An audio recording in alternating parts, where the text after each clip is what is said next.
আসসালামু আলাইকুম, সবাইকে স্বাগতম। আজকে আমরা আঁকবো একটি গ্রামীণ দৃশ্য খুব সহজ পদ্ধতিতে। যারা ড্রয়িং শিখতে ভালোবাসেন বা নতুন শুরু করেছেন তাদের জন্য এই ভিডিওটি হবে একেবারে পারফেক্ট। প্রথমে আমরা হালকা করে গ্রামের পরিবেশের একটা গ্রাম্য সাধারণ কাঠামো তৈরি করব। সেজন্য আমি প্রথমে একটি গাছ ড্রয়িং করে ফেলেছি। এরপর গাছের গোড়ায় কিছু ঘাস লতাপাতা এবং গাছের শেকড়টি আমি স্পষ্ট করে এঁকে ফেলব।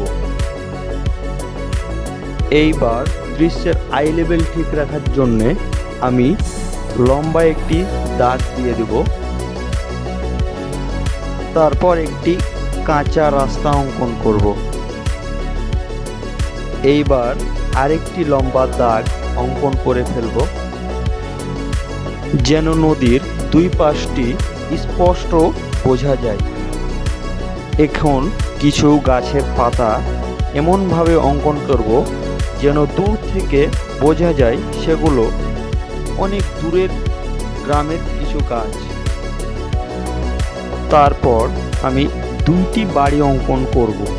সেখানে প্রথমটি একটু বড় আকারে এবং তারপরের যে বাড়িটি অঙ্কন করব সেটি অবশ্যই কিছুটা ছোট হতে হবে, যাতে দূর থেকে বোঝা যায় যে বাড়িগুলো ছোট। আপনি যদি কল্পনা করেন সেই গাছের নিচে বসে নদীর হাওয়া আমার শরীরে এসে লাগছে, আহ কি আরাম! গ্রামের সেই মিঠো বাতাস সত্যি মনোমুগ্ধকর।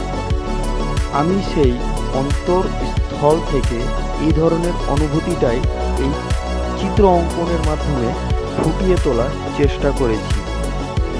দেখুন, দুইটি ঘর অঙ্কন করা হয়ে গেল। এখন আমার দৃশ্যটি অনেকটাই বাস্তবসম্মত লাগছে। এখন একটি গাছ অঙ্কন করার পর একটি কলা গাছ অঙ্কন করব, যাতে বাড়ির পেছনে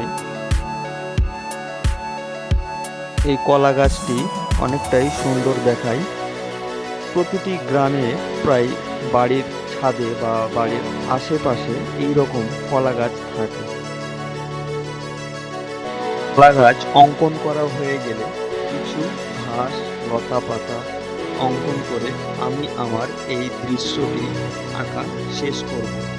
তবে বলে রাখি, ভিডিওটি যদি ভালো লেগে থাকে তো অবশ্যই সাবস্ক্রাইব করবেন, লাইক এবং কমেন্ট করে আমার পাশে থাকবেন। এখানে নিয়মিত এই ধরনের ড্রয়িং টিউটোরিয়াল ভিডিও আপলোড করা হবে, তাই নতুন নতুন ড্রয়িংয়ের ভিডিও পেতে অবশ্যই আমার চ্যানেলটি সাবস্ক্রাইব করুন। দেখুন জাস্ট রং করার পর এই দৃশ্যটি কেমন লাগছে।